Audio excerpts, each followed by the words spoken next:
Welcome back to .NET Rocks. This is Carl Franklin. And this is Richard Campbell. And we're still here in Oslo in the Fishbowl. This is the last day of recording for us. Yep, but it'll come out of order, so don't get too confused. It's going to be fine. That's right. This was recorded back in June 16th. I think we get the whole summer off for this big burst of recording. I think so. And a few other shows I want to pick up. We'll shuffle some things around. Yeah, we might have to shuffle a few things around. That happens sometimes. And I worry when we get too far ahead because sometimes stuff changes. Right. Well, hopefully, MSBuild not going to change all that much, we don't think, in the next 2 months. I think it's a pretty safe bet. Yeah. Probably a pretty safe bet. For sure. Okay, let's roll the music for Better Know Framework. Awesome.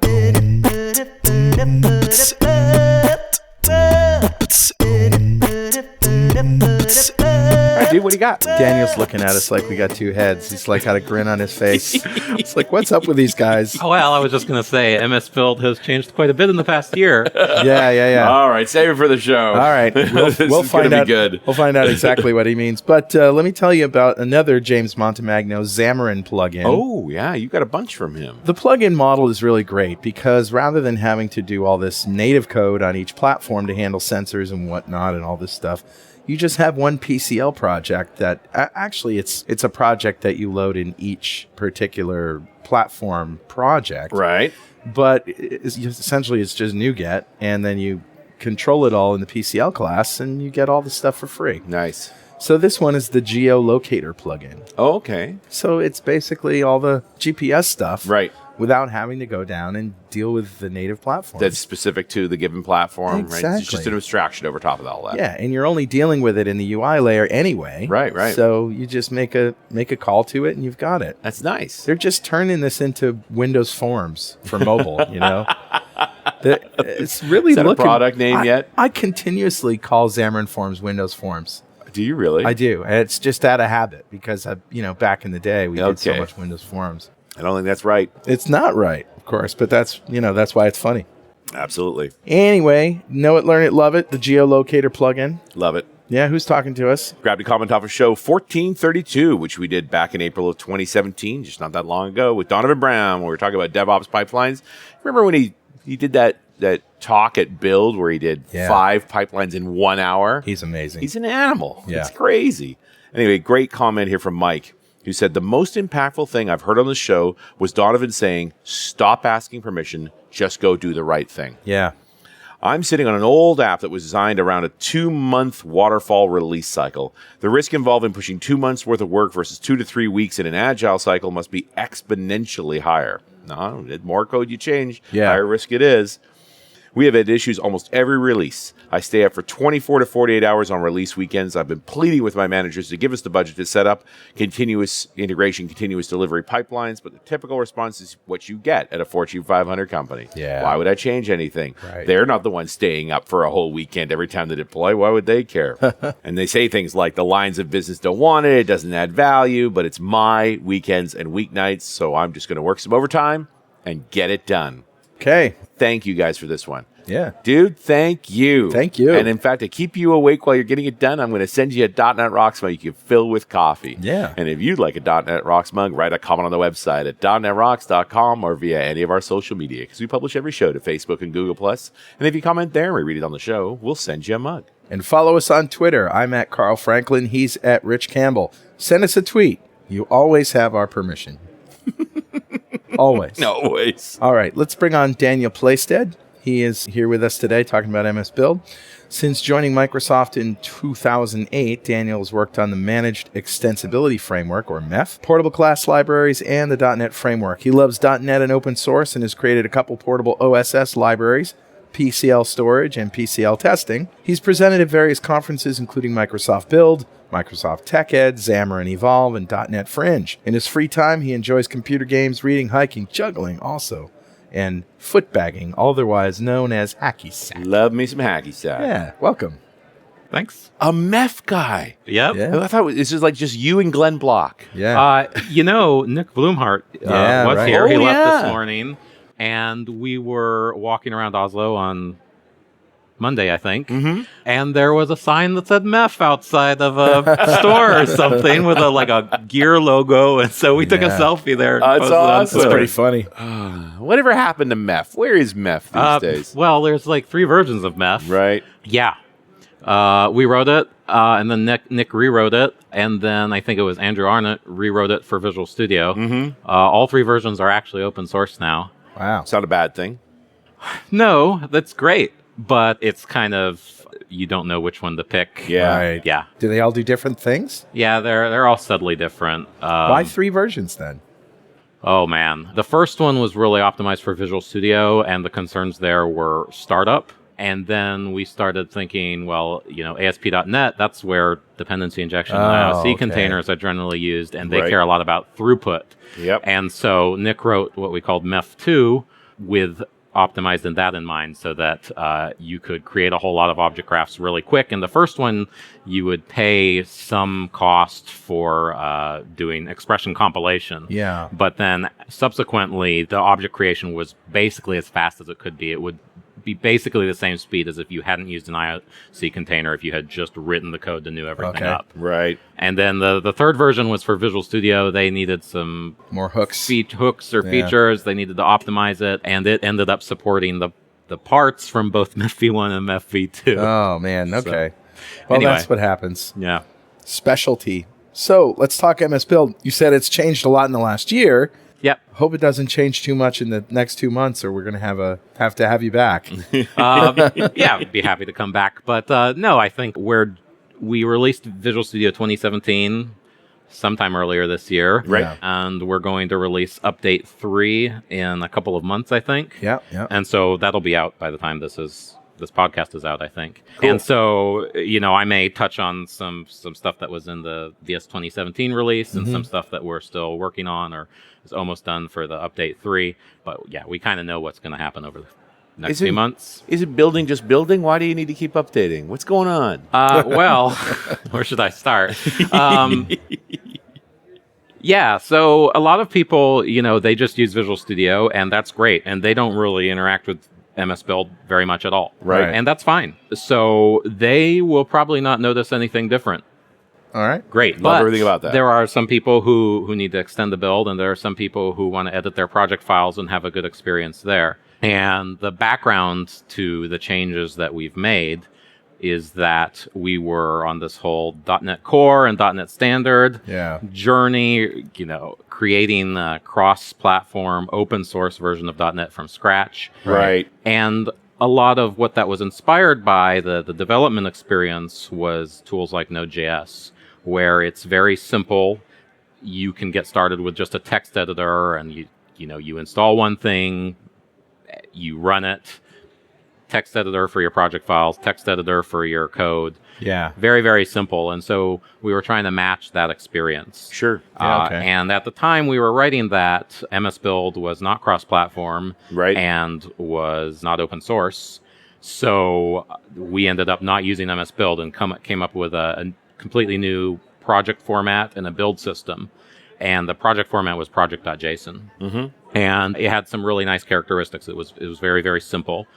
People could just look at it and think, okay, this isn't too complicated. This doesn't have a bunch of redundancy, a bunch of stuff I don't need or understand. Yep. Yeah. It was very clean. It was clean. Yeah. And in MSBuild, traditionally, you've had to list all of your source files, Yep. Sure. which, some people might want to be explicit. A lot of people don't.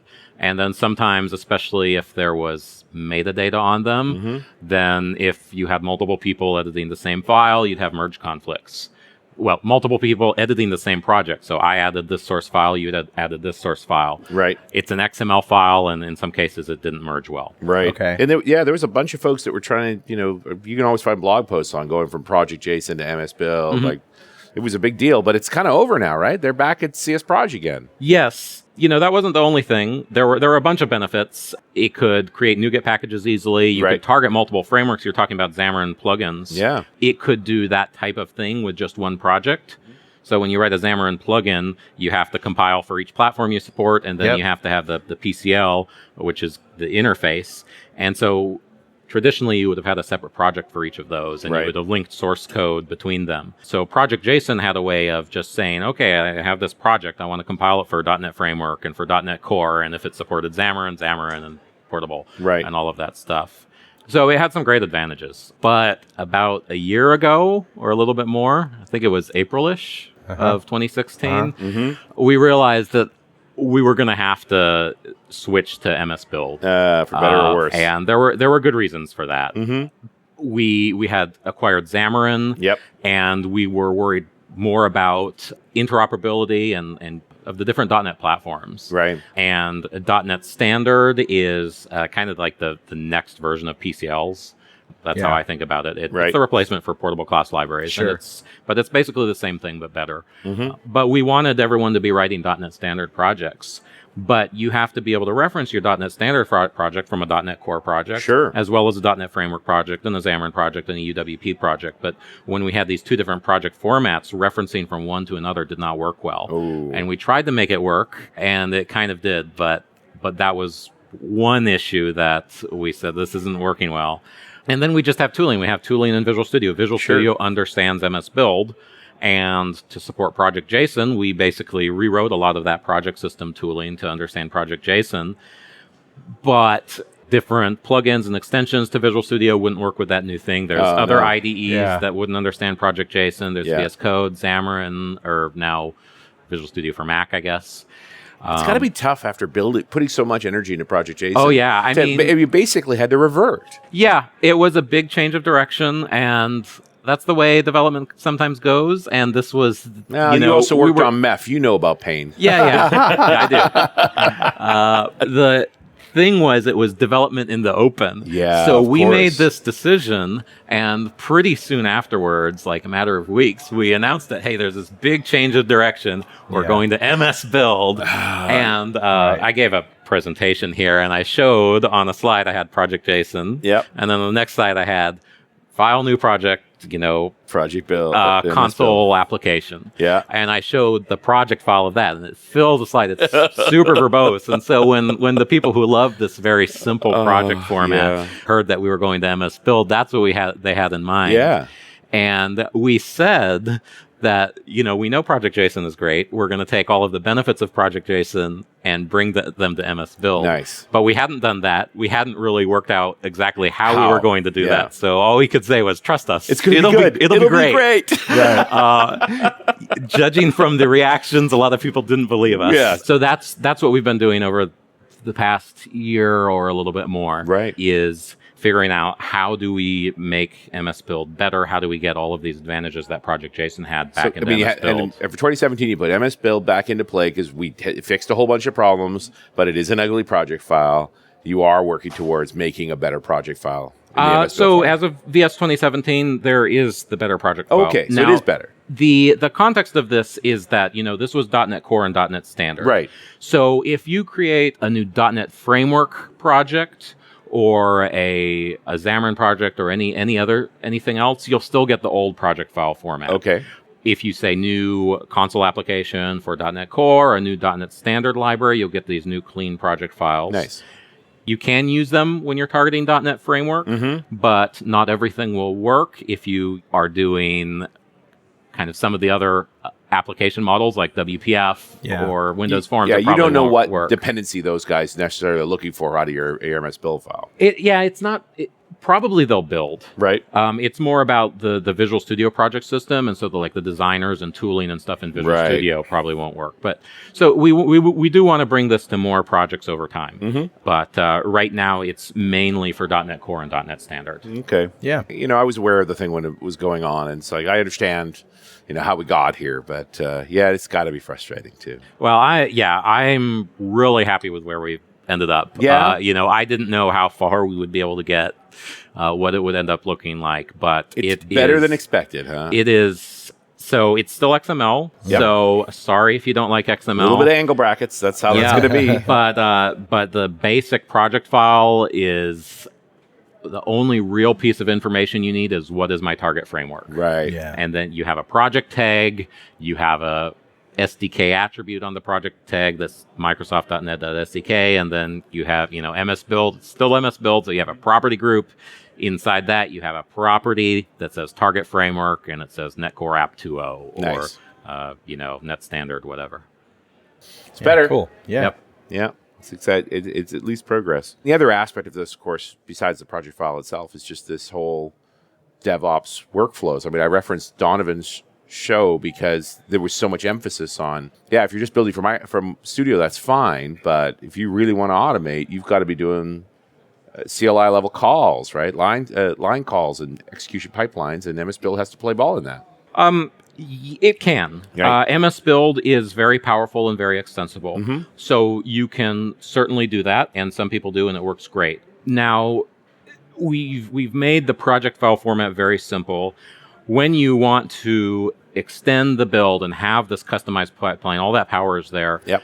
You may get into some stuff that is more complicated, more verbose, doesn't look as pretty. So that's kind of up to you. Do you want to use MSBuild for that? And lots of people do, and it works great. I recommend it as a solution. And you can't argue with the price. Yeah. But there are other ones, like, Cake is popular. Yep. Yeah. Or Fake. And so a lot of people that use those tools, they still use MSBuild for the project files, but then they use these other tools to orchestrate their DevOps or their overall build. Right. And so that's kind of up to you. I'd recommend, learning a little bit about them and just seeing what works. But, if then you do have the Octopus deploys and stuff, the commercial aspects of all of this. Yeah. So, and not that I want to hide from any of that, but it's just interesting to see this. There is a gamut here that you can choose from if you want to get into all those things. We did do a show a while back about Cake. Yeah, we did. We didn't get too much into it, but I know James uses it a lot. And people use it for folks that are advocates of it. One of the things that people do complain about around MSBuild and the like is the documentation side, and it seems like that's improving. It's improving, yes. Very much. I mean, the whole new Microsoft Docs site is pretty great. It's amazing. And you can send a pull request to update the documentation, which is great. So it's a much better process. And I was preparing for my talk on MSBuild here and looking at the documentation, and it's pretty good. Yeah. So it's got general concepts. So you can learn there. Could always stand to improve.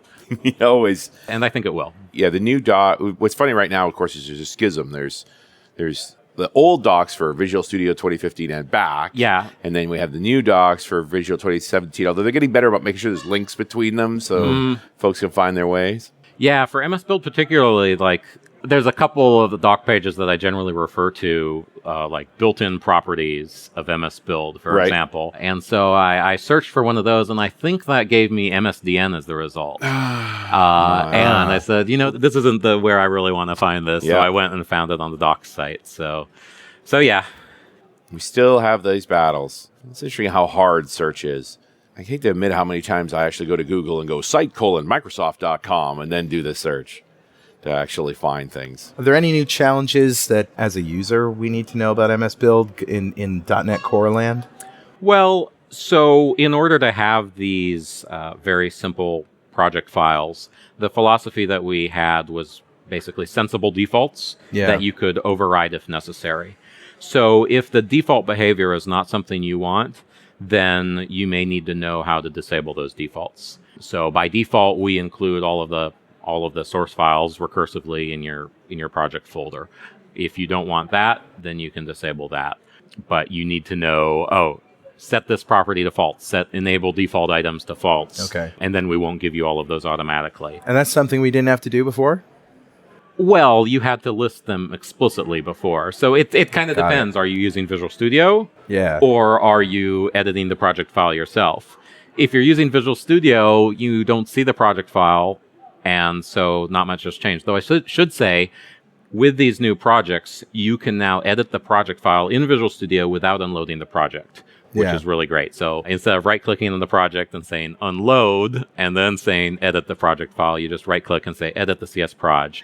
And it's there in Visual Studio, and so you can make a change, and then when you save, it'll automatically refresh. And a lot of updates just happen that way. Either you typing in the project file in Visual Studio, or you do it outside of Visual Studio, or you switch Git branches, and it makes a change. Instead of saying, this project file has changed, do you want to reload it?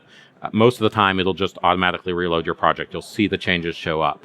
And if you do have the default files enabled, so if it does say, compile all C# source files in my project folder. If you just drop some extra files there, you'll see those just show up automatically in Solution Explorer. Nice. So it's a very smooth experience. So some of those kinds of changes, even if you're not actually editing the project file, you'll notice like I can actually switch Git branches or reset my changes, and Visual Studio doesn't pop up all these dialogues at me. And before we continue, let's just take a moment here to pay our bills.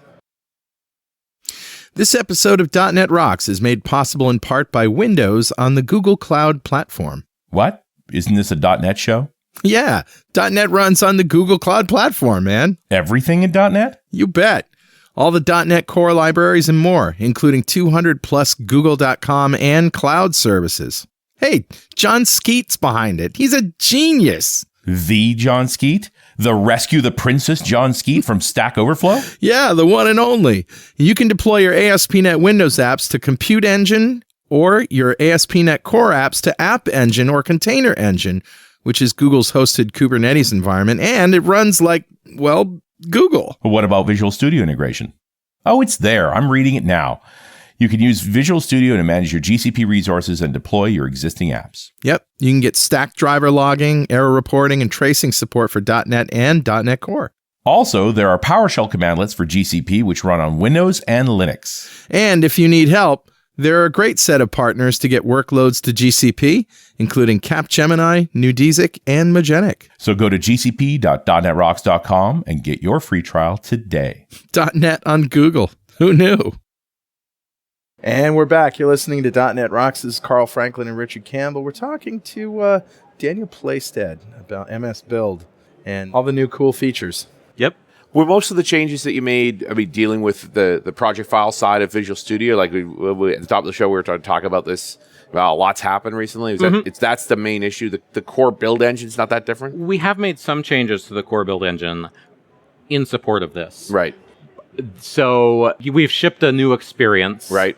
And open that's source, implemented in various places. Yeah, and it's all open source, spread across several different repos. Right. There are some improvements to the core MS Build engine, some of which are available for any old project. Yep. So, for example, you have an item in MS Build, which is basically your source files or your references or your now in Visual Studio 2017, your package references, those are all items. And so an item has a value, like which is the file name or the name of the reference, but an item can also have metadata, right? The version of the package you're referencing. Before Visual Studio 2017, that metadata had to be a sub-element in the XML. Right. And so you had to have the open tag for the item, and then under that you had to have an element for the metadata and then the close tag for the item.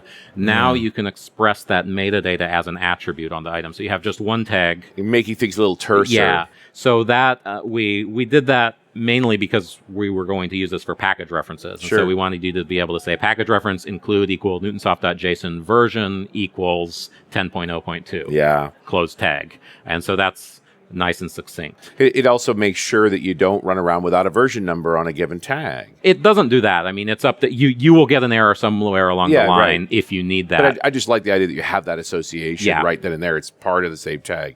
So that's one improvement. If you need metadata on an item, you can do that in any old project file because it's a feature of MSBuild. There's also, and this was kind of orthogonal. I think this was before we were really working on .NET Core, maybe before we made the decision. But a lot of times in a project, you have a repository or a solution or something, and you want to apply common properties across all of the projects in the solution. And so MSBuild will let you import a project file. So the props or the .targets files are things you can import, and people would have common properties or targets files for their repo.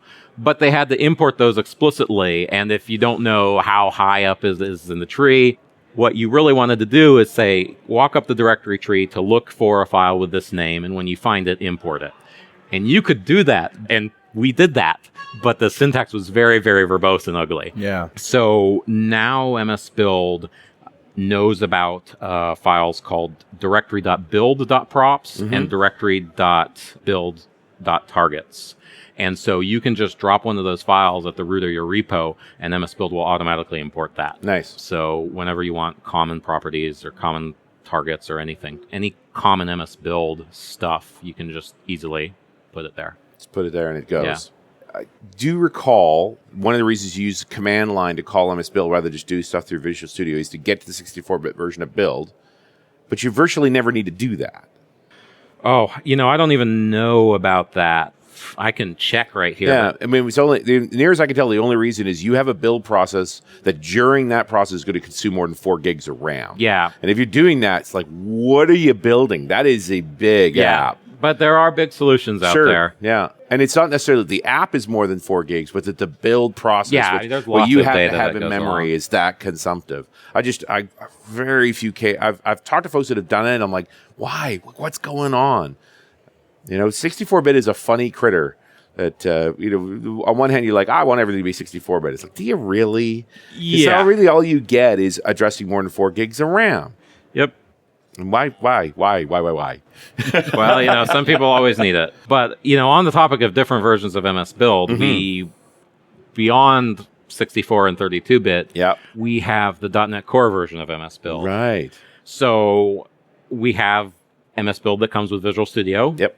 Like it has for a while, and you can use that to build on Windows. But if you want to build cross-platform on Linux or Mac, then you need an MSBuild.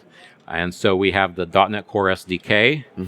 That includes the .NET CLI, the .NET DOTNET command. Right. And that also includes MSBuild. So you can say .NET MSBuild. You invoke that command. That's running the version of MSBuild that's included in that .NET Core SDK. Okay. So that's the .NET Core version of MSBuild, and that's going to be the same version that's available for Windows, for Mac, and for Linux. Right. And so hopefully most of the time it doesn't matter. If you're sticking to .NET Standard and .NET Core, the same thing should really happen. Sure. Whether you invoke .NET MSBuild my project, or if you just say MSBuild my project. Right. But if you're building like a WPF project, then you need tasks and targets that do WPF things that are only on the full version. And so if you try to use the .NET Core version, it probably won't work. It's not going to work. Well, WPF doesn't run on Linux and Mac. Yeah. Nice. Not today. Yes. The world's a strange place. Who you knows never what's gonna know, happen right? next? I wouldn't try for that one, but... Well, it's also, I think some people get confused because when you go searching on MSBuild and things like that, there's also a C++ edition of MSBuild. Well, that is the same MSBuild. So MSBuild is a generic build engine. Right. The core MSBuild engine doesn't really know anything about .NET or C# or anything. Now, MSBuild itself ships with a lot of targets files, and they include a build pipeline that understands what build and clean and compile are. And it also includes the support for .NET Framework within what we ship as MSBuild. And I think in the full version of MSBuild probably includes the C++ support, although I'm not sure about that. So MSBuild is just a generic build engine, comes with some included build logic, the included build pipeline, and some specializations for that for a given language. You could use the generic build engine without using any of the common targets. Sure. So you could define your whole build pipeline completely independently. And for toy projects and learning MSBuild, sometimes people do that. For building real projects, I think most people probably use the common targets. Right. Hey, Richard. Yeah, buddy. Guess what time it is now? Must be that happy time again. Yep. It's time to see if the following line of C code compiles. Return P, question, bang, question, bang, K, question, P, question, asterisk, P, colon, size of, paren, asterisk, K, close paren, colon, 0, semicolon. And yeah, it does. Actually, great. I have no idea what it does, but it actually compiles. This goes to show you the compiler won't always save you. No. I think you needed saving from that one. I do. How would you? I mean, I vowed when I started this show I'd never read code on the air. Yeah. After, whatever it is, 16 But for years. a joke. For a joke, I'm willing to go there. All right, it's actually time to give away a D-Experience subscription from DevExpress to one lucky member of the .NET Rocks fan club. Become a UI superhero with DevExpress UI controls and libraries and deliver elegant .NET solutions that address customer needs today and leverage your existing knowledge to build next-generation touch-enabled solutions for tomorrow. Whether it's an Office-inspired application or a data-centric analytics dashboard, DevExpress Universal ships with everything you'll need to build your best without limits or compromise. And check out their new Dev Extreme React Grid, built from the ground up to fully support all the cool features that come with React, like the virtual DOM, state controllers like Redux and all that. It supports master detail, sorting, grouping, paging, and editing. You can check it out and test it for free by getting it from GitHub. And learn more and download your free 30-day trial of DevExpress Universal at devexpress.com/superhero. Well, all right, buddy. Who's our winner? Today's winner is Rajesh Mulchandani. Congratulations, Rajesh. Yeah. All flat for you, sir. Golf flap for you. And Rajesh just won the D-Experience subscription to Big Pile Awesome from our friends at DevExpress just for being a member of the .NET Rocks fan club. And if you don't know what that is, go to .NETRocks.com, click on the big Get Free Stuff button, answer a few questions, and join the fan club. We have thousands of members all over the world. In every show, we give away stuff from our sponsors. And every December, we give away a $5,000 technology shopping spree to one lucky member of said fan club. All right, Daniel, it's your turn. If you had $5,000 to spend today on technology, what would it be? I thought a little bit about that. I'd probably try out a HoloLens. Yeah. I think that's about $3,000. $3,000. It's a big hole. And while I'm at it, maybe a VR headset. Yeah. Oculus Rift, HTC. Or both. I probably wouldn't get both. Although, not at first at least. You're also going to need a new video card then too, right? They're pretty demanding. Or are you into high-end machines? I mean, I have a pretty good video card. It's probably not quite optimal for VR, so I probably want a new one. The reference right now, I think, is the NVIDIA 1080 GTX. Yeah. That's a pretty torquey card. It's about $600. Yep. Yeah, and then with leftover money, I would probably buy a remote control plane. Wow. Oh, nice. Electric? Yeah, gas? probably. Yeah. So the story is I got one of these for my birthday from my wife. Nice. They thought my wife and my son, they thought I would like it, and I did. It was great. Yeah. It was $130. It was a starter plane. Yeah. Yep. It had the full control, the throttle and then the remote, 6 degrees of freedom. Really cool. I lost it about a month ago. Oh, the wind was blowing, Yeah. and I didn't realize it, and it kept getting further away, and eventually it disappeared behind that some happens. houses. I was presuming you were going to end this with and then there was a smoking hole in the ground where the airplane No, used to be. well, this was I've done that. This was a great beginner plane. Like I've crashed it plenty of times. Oh, yeah. But it's very durable, and you just tape it back together. Right. Yeah. Awesome. Right. Yeah, I put a balsa wood doped paper remote control airplane into a cow's field, and by the time I got to it, the cows were standing on what was left of it. Yeah. It was a sad day. And, no, it's a fun hobby. Yeah. And very interesting. And these days, I mean, if you're into the software side of that stuff, you can do almost complete automation now. There are kits where you can, literally command it with your phone, point to locations and fly it around, as opposed to the very dynamic using the remote with the joysticks. You're really flying the plane. Yeah. Interesting. Yeah, it's as far as you want to go with this stuff, man. It's really cool. And obsessive stuff. We were just getting to the conversation around targets with MSBuild, which I guess is sort of one of the core concepts, right? Yes. You have the basics of MSBuild are that you have properties, which are kind of like variables with a single value. Mm-hmm. You have items, which are lists of things, basically, which might be a file, might not be. It might depend on how it's used. And then that's kind of the data that's the input to the build process. How do you do anything? Mm-hmm. And so the things that do something are called tasks. Right. That invokes an action, such as copying a file or calling the compiler. Right. Yeah. And there's a bunch of those built into MSBuild, and you can write your own in C#. Yes. But you can't have a task by itself in your project or your build. You put tasks in targets. Mm-hmm. And so targets kind of order the tasks and have dependencies between them. So all of the targets in your project and everything it imports create this kind of graph of dependencies. Sure. This depends on this, depends on this. This is how it got to be built before that can be built. Yeah. All of those kinds of things. Yeah. So build depends on a bunch of stuff, including compile, which depends on core compile, and compile depends on resolve references, which depends on resolve assembly references. Mm-hmm. And so I saw an image of this. There's a big graph of a bunch of things that come in the box. Right. And then you can insert your own stuff into that graph to customize it. So that it's very, very flexible and powerful. You can kind of extend anything. But that has its drawbacks too. Everything is essentially public in MSBuild. Right. So there's no real encapsulation. So you don't know, if we're publishing these tasks and these targets, then people insert themselves before or after them or modify the inputs and outputs before them. Mm-hmm. So that's great that they can do that, but that means that anything we change could potentially break them. Sure, yeah. So that's how it is. It's great. It's extensible. It has some drawbacks. But Yeah. And then, I mean, I've always had that experience that MSBuild can be brittle.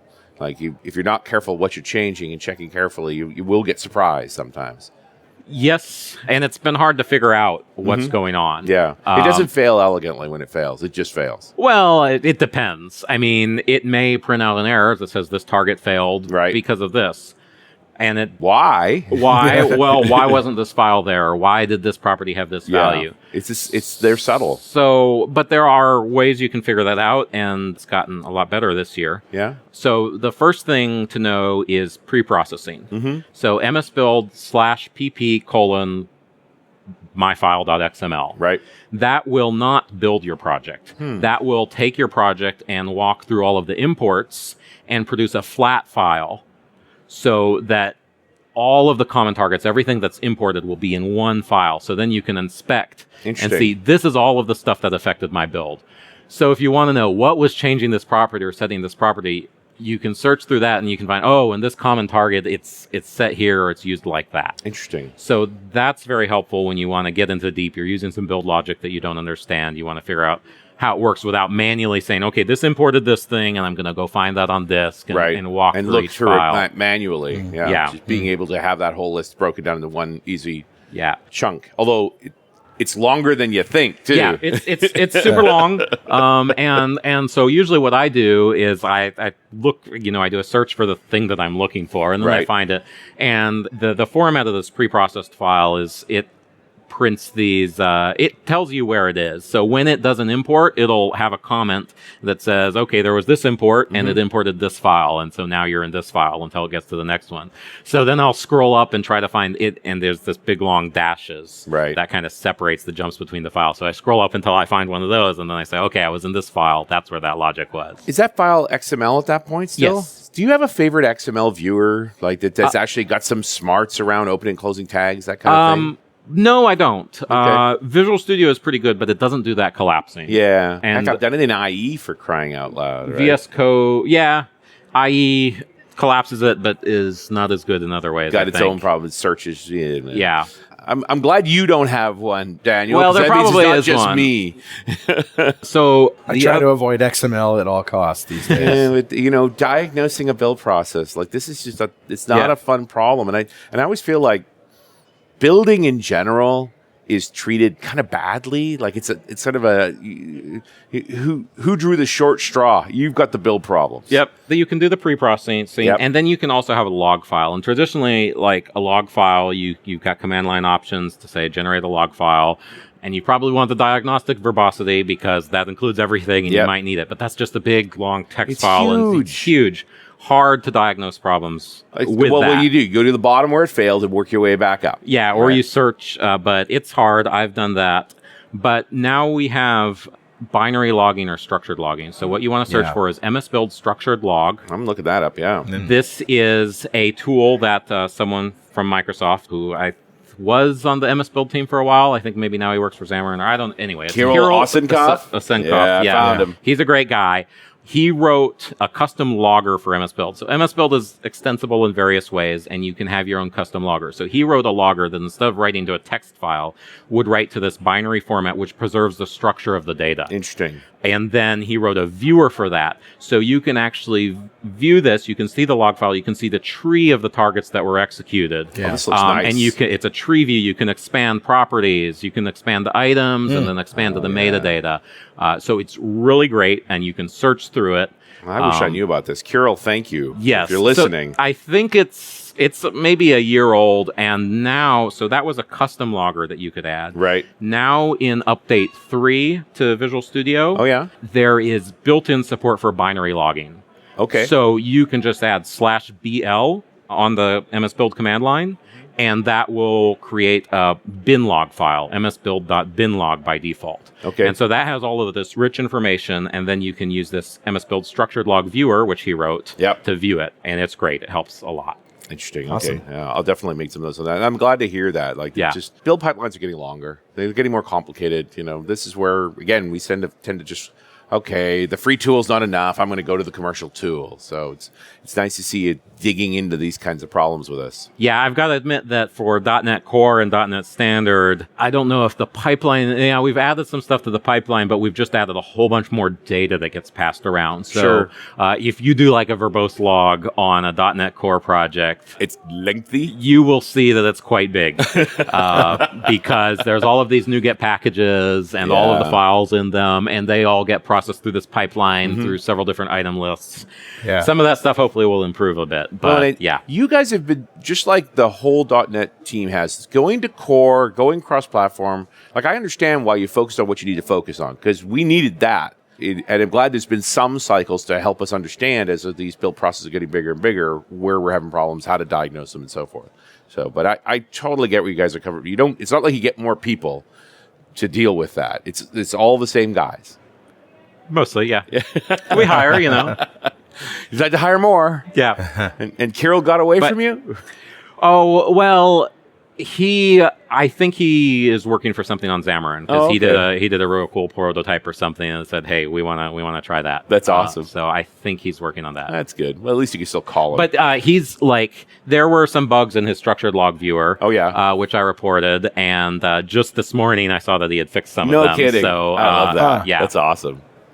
So, now, very, very cool. And yeah, I wish I'd known about this. This is really interesting stuff, and I hope folks take advantage of it, because just to help break down something as complicated, when you build a really good build system and then mysteriously break it. Yeah, so, I'm really happy that we're investing in MSBuild, and a lot of it today is focused on .NET Core and .NET Standard, but, we'll hopefully bring that to more, and then some of these, like this logging, works anywhere. Yeah. And so that's, tell everyone about the structured logging. Yeah, for sure. That's going to be a huge help. I'll ring the bell on that every day, man. And that's the big. directory.build.props and directory.build.targets also.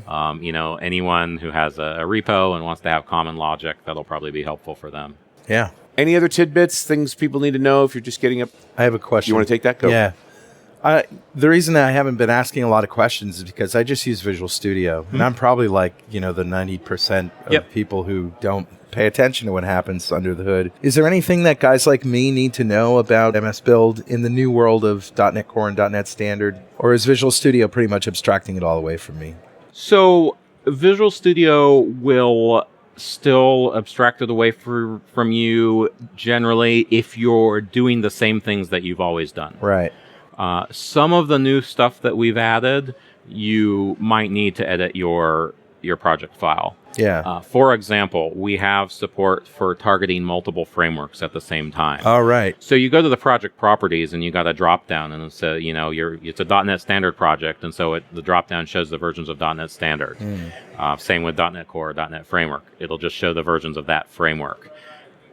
If you want to change to a different framework, or if you want to target multiple of them, then today you would need to edit your project file. In the project properties, you can set that too, right? If you want to do it in the UI. No, so currently you cannot target multiple frameworks. But I mean, if you want to change the one you're targeting, you can do that in Visual Studio. And currently, if you wanted to change between versions of the same framework, you could do that in the UI. I don't think you could change from like .NET Standard to .NET Core or vice versa. Oh, right, okay. Although, all of this is, maybe we'll add support for it in the future. Maybe we'll let you retarget between .NET Core and .NET Standard. Maybe eventually we'll have UI for multi-targeting, for targeting more than one. Yeah. Just to be clear, why would you multi-target?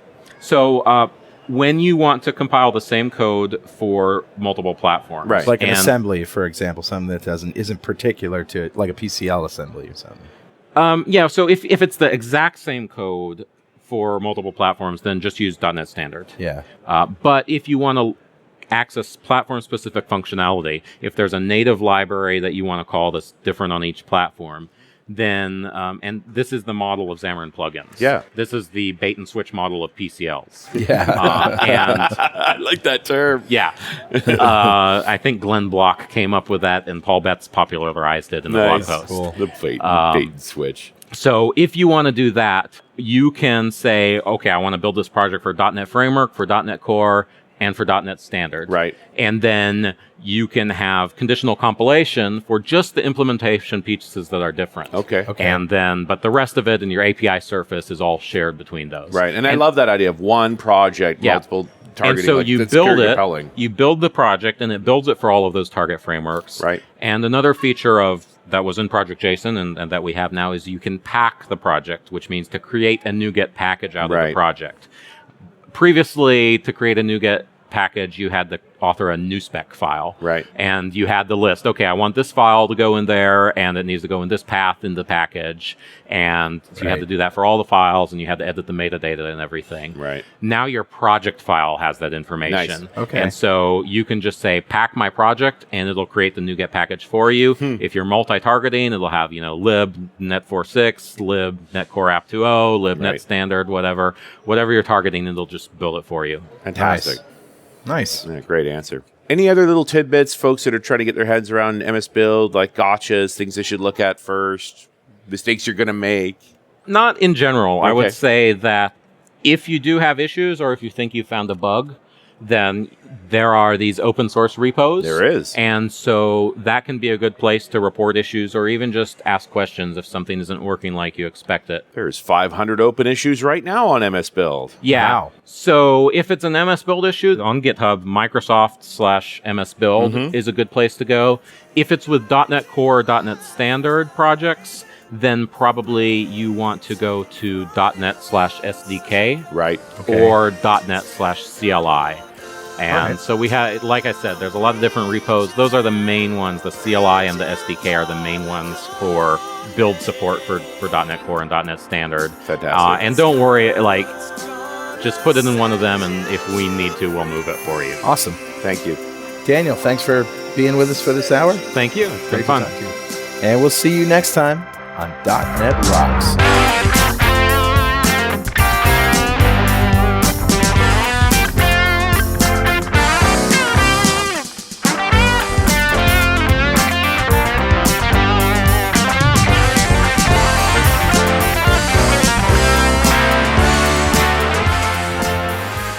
.NET Rocks is brought to you by Franklin's Net and produced by Plop Studios, a full-service audio, video, and post-production facility located physically in New London, Connecticut, and of course in the cloud. Online at pwop.com. Visit our website at dotnetrocks.com for RSS feeds, downloads, mobile apps, comments, and access to the full archives going back to show number 1, recorded in September 2002. And make sure you check out our sponsors. They keep us in business. Now go write some code. See you next time. Got a transmitter banned by the FCC. Yes, I'm a